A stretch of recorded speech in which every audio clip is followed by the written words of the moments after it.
was the upper-class Sunday school teacher who became the prime suspect in the brutal axe attack on her father and stepmother. Ultimately, a jury acquitted her of all the charges. The questions around her involvement still linger.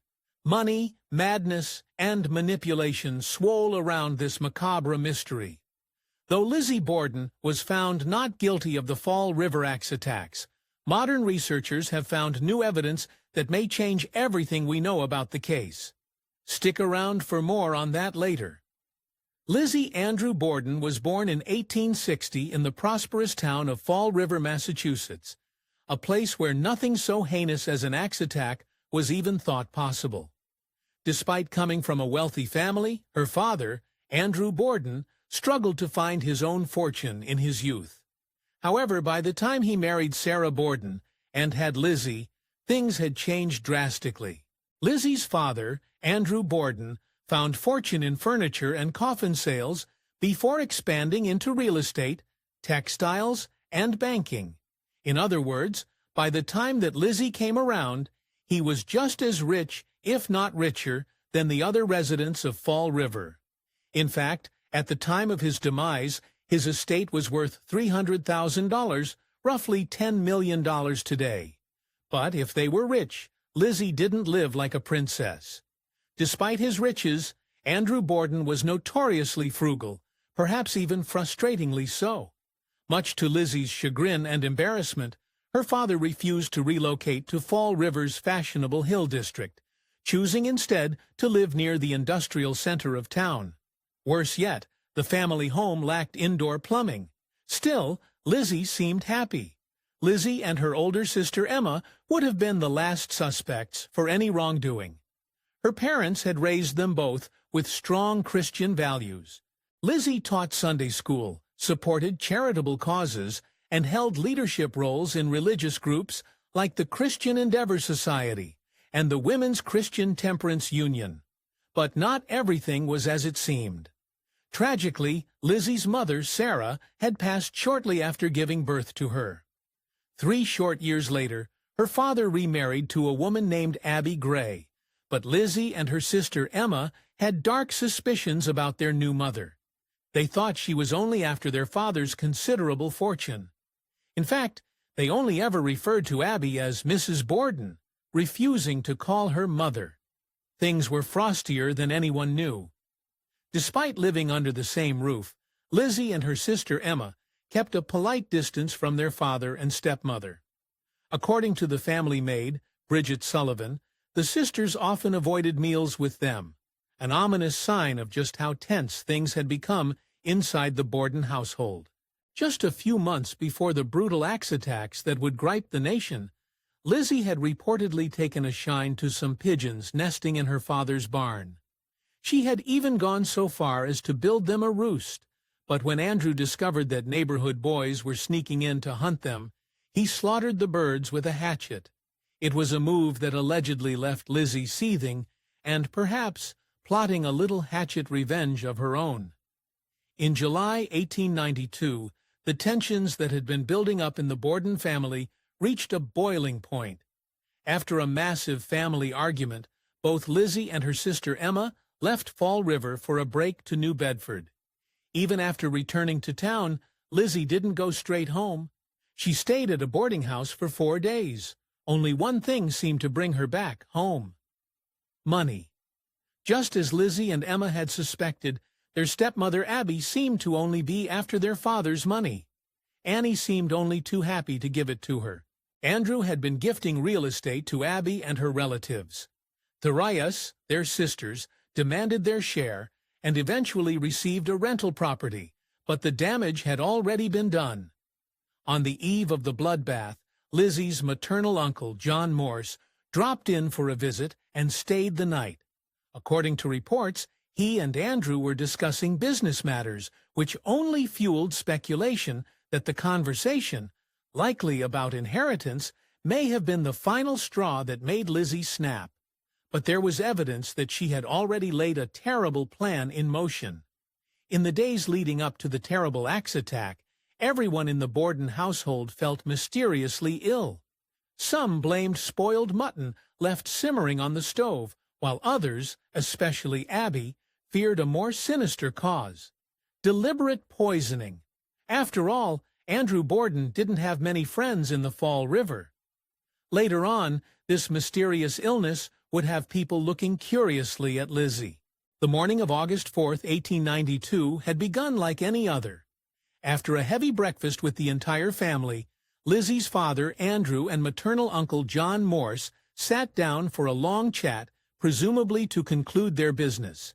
By 8:48 a.m., Morse left to run errands, and by 9 o'clock, Andrew went for his daily walk. But it was Lizzie's actions that sparked interest. Usually, despite having a live-in maid, the chore of tidying up the guest room was usually Lizzie and Emma's responsibility. However, for unknown reasons, Abby Borden took it upon herself that morning. Sometime between 9 and 10:30 a.m., she made her way upstairs and came face to face with a horrifying fate. Just as Lizzie's stepmother, Abby, reached the landing at the top of the stairs, she came face to face with her attacker. However, before she could even react, she felt a devastating blow as her assailant smacked her on the head just above the ear with a hatchet. The vicious attack sent Abby spiraling to the floor, where she landed face down. Horrifyingly, her attacker wasn't done yet. Whoever stood over Abby's body delivered a bone-chilling 17 more strikes to the back of her head. The attacker wielded the axe with such force and dealt so many blows to the head that it left little doubt. This was personal, and there was just one person with that much animus towards Abby: Lizzie. When Andrew Borden returned home at 10:30 a.m. on the morning of the attack, something already seemed off. First, the front door jammed as their maid, Bridget Sullivan, tried to light him in. But as Sullivan cursed in frustration, she heard a chilling sound. She reportedly heard Lizzie laughing from upstairs. Sullivan never claimed to have seen Lizzie, but the sound of that laughter was unforgettable. By the time Andrew finally made his way inside, his wife's horribly hacked and lifeless body was already lying on the second floor, clearly visible from the staircase. Yet when Lizzie's father, Andrew, asked her where Abby had gone, Lizzie claimed a messenger had summoned her to visit a sick friend. The next set of events only added to the confusion. The maid, Sullivan, later testified that she had helped Andrew into his slippers before he laid down on the sofa for a nap. However, Sullivan's story was less convincing than Lizzie's. Photo from the brutal scene later revealed that Andrew was still wearing his boots, not slippers. However, it was only minutes later, at around 11:10 a.m., that Lizzie allegedly shouted from downstairs, "Come quick, father's dead. Somebody came in and butchered him." Lizzie's scream, guilty or not, must have been blood-curdling. Her father, his lifeless body slouched in the sitting room, had suffered an even more gruesome fate than Abby. His assailant had struck him at least 10 times with a hatchet-like weapon, directly to the face, such that one blow cleanly split his eye in two. When Sullivan arrived, the fresh body, still gushing blood, suggested that the attack had occurred only moments before Lizzie called out. Despite the obvious fact that her father was no longer alive, Lizzie ordered Sullivan to fetch the family physician, Dr. Bowen. Thankfully, he lived just across the street. However, a quick response time wouldn't matter. Both Andrew and Abby Borden were gone, the victims of a brutal attack whose savagery was only surpassed by its apparent senselessness. When detectives arrived on the scene, they began questioning Lizzie to find out what had happened, but instead of answers, she only gave them more questions and a lot of suspicion. Lizzie's answers were oddly inconsistent. At one point, she claimed she had heard a moan or scraping sound before entering the house. Just 2 hours later, however, she said she'd heard nothing at all. That wasn't the thing that seemed off. It didn't take long for the detectives interviewing Lizzie Borden to notice her unsettling composure and apparent attitude. Despite the fact that her father and stepmother had just been hacked beyond recognition, Lizzie didn't shed a tear. Some officers thought she seemed suspiciously calm and poised given the circumstances. They should have listened to their instincts. Despite her erratic statements and odd behavior, the officers didn't seem to suspect Lizzie at first. In fact, they were so confident in her innocence that they never searched her for blood. They performed only a half-hearted search of her room, later admitting they didn't want to press too hard because she claimed she wasn't feeling well. As Lizzie retired to her room down in the basement, officers made a startling discovery. There they found 2 axes, 2 hatchets, and one particularly damning hatchet head with a broken handle. Unlike the others, the hatchet head appeared to have been dusted with ash, possibly to make it look like no one had used it in a long time. In the wake of the double tragedy, authorities considered an unsettling possibility: poisoning. After all, everyone in the Borden household had been terribly ill just days before the attack. To put their fears to bed, investigators performed autopsies in the family's dining room and tested the victim's stomach contents. While their examination didn't turn up any signs of poison, one theory remained on the table.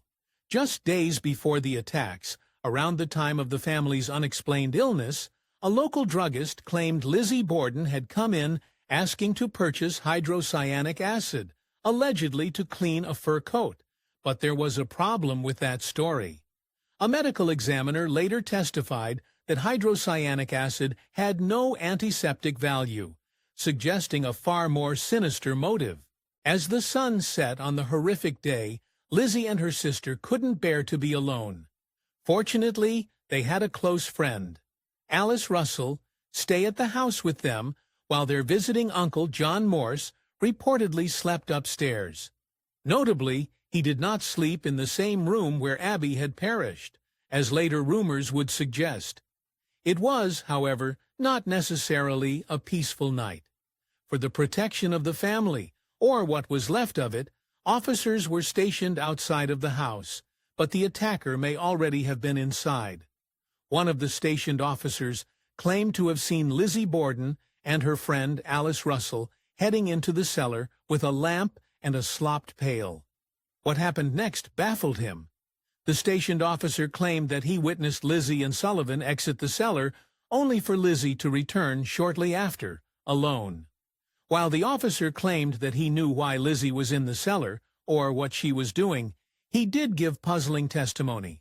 To the best of his knowledge, Lizzie appeared to be hunched over the sink. It was just the kind of behavior that raised eyebrows. The following morning, detectives returned for a more thorough search of the house. This time they paid close attention to Lizzie and Emma's clothing and took the broken-handled hatchet with them. Well, whatever else they found must have been compelling, because that evening detectives returned with the mayor of Fall River and gave Lizzie the bad news. She was officially a suspect.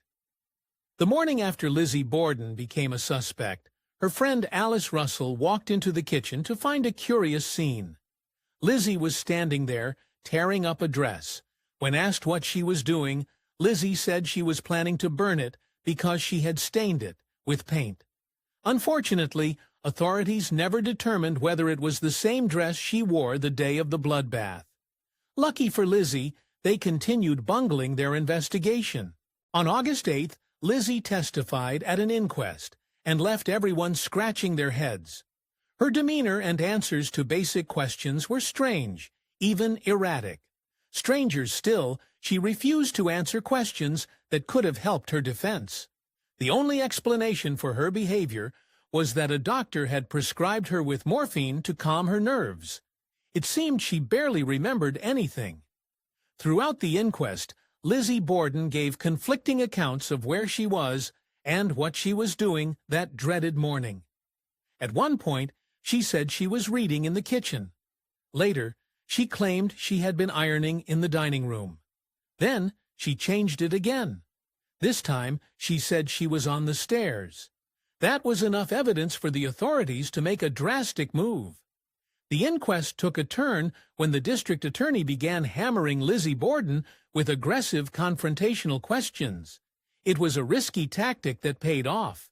Just 3 days later, on August 11th, authorities placed Lizzie under arrest and threw her behind bars. This seemingly faithful heiress would spend the next 9 months in a cold, cramped cell. A large part of the case against Lizzie was her testimony, but thanks to her morphine prescription, the judge ruled it inadmissible in court. Still, that didn't stop the public from drawing their own conclusions. Newspapers wrote scandalously about Lizzie's disastrous testimony, highlighting her stolid demeanor and demurring body language. That wasn't the worst of it. While the inquest, Lizzie's closest friends and family members, including her sister Emma, never believed that she had been the assailant.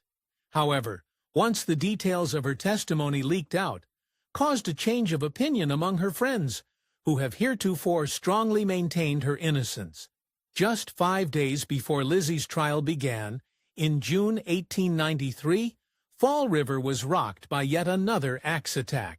This time, the victim was a woman named Bertha Manchester, found slain in her kitchen in a scene disturbingly similar to the Borden case. The timing sent shockwaves through the courtroom. While Lizzie was the prime suspect in the savage attacks on her father and stepmother, no one believed that she had anything to do with poor old Manchester's case. She was, after all, sitting behind bars. In 1894, authorities convicted José Correa de Mello, a Portuguese immigrant from Manchester's savage end. Crucially, de Mello had not been in Fall River at the time of the Borden tragedy, eliminating him as a suspect in Lizzie's case, but leaving lingering doubts for the jury. Given her inconsistent statements, one of the most debated elements of the case was Lizzie's whereabouts at the time of her father's demise. Sullivan, the family's maid, claimed that she had left Lizzie downstairs at around 10:58 a.m. with her father. However, Lizzie countered this claim by revealing that she had gone into the barn for 20 minutes, or possibly a half an hour. For once, Lizzie's story seemed to hold up. According to a witness, Hyman Lubinsky, Lizzie was telling the truth about her whereabouts. Lubinsky claimed to have seen Lizzie Borden leaving the barn at 11:03 a.m., just minutes after the time her father passed, and before she called for help. Another witness, Charles Gardner, confirmed the time. Plus, Lizzie could barely stomach the sight of blood. On June 5, 1893, Lizzie's trial reached a morbid crescendo. The prosecution, playing for effect, brought into the courtroom the skulls of both victims as evidence. At the mere sight of her father's shattered skull, Lizzie was overcome and fainted in the courtroom. With such a powerful reaction, hardly anyone could believe she was guilty. After just 90 minutes of deliberation, the jury returned with a verdict that would sharply divide opinions in Fall River and across the nation. Lizzie Borden, they said, was not guilty. When reporters asked for her reaction outside the courthouse, Lizzie gave a heartfelt, if a little chilling response. She said she was the happiest woman in the world. She would also become one of the richest. Following the trial, Lizzie Borden and her sister Emma left their old home and all of its bloody memories behind, and moved to Fall River's upscale hill neighborhood. It was precisely where Lizzie had always wanted to live. Their new residence, which Lizzie dubbed Maplecroft, had all the modern luxuries, including a staff of maids and a coachman, and indoor plumbing. She was practically a new woman. Perhaps in an effort to move on, or to leave the scandal and the stain on her reputation behind her, Lizzie adopted a new name. She dropped the diminutive Lizzie and instead went by the more adult-sounding Lisbeth A. Borden. Though a jury found Lizzie not guilty of the heinous axe attacks, Fall River society never forgave her. But she didn't exactly help herself either. In 1897, Lizzie once again made headlines when she was accused of shoplifting in Providence, Rhode Island. After that, she became a true pariah, snubbed, whispered about, and shunned by her former social circles. At least she still had her sister. Or did she? In 1905, Lizzie Borden hosted a party for the actress Nancy O'Neill, but there was little festivity in the gathering. For unknown reasons, the event caused a major rift with her sister Emma. Whatever the dispute, shortly after, Emma moved out of Maplecroft and never spoke to Lizzie again. Her final years would be lonely ones, with nothing but her family's money to keep her company. Following gallbladder surgery, Lizzie's health deteriorated rapidly, but at least she stayed out of trouble. Lizzie Borden drew her last breath on June 1, 1927, succumbing to pneumonia in her beloved Maplecroft estate. Given her status as a pariah, her funeral was a quiet affair that few attended. 9 days later, her estranged sister passed away from kidney disease. So where did all the money go? At the time of her passing, Lizzie's estate was valued at over $250,000, more than $6 million today. Her assets included multiple real estate holdings, an enviable jewelry collection, and a few other investments.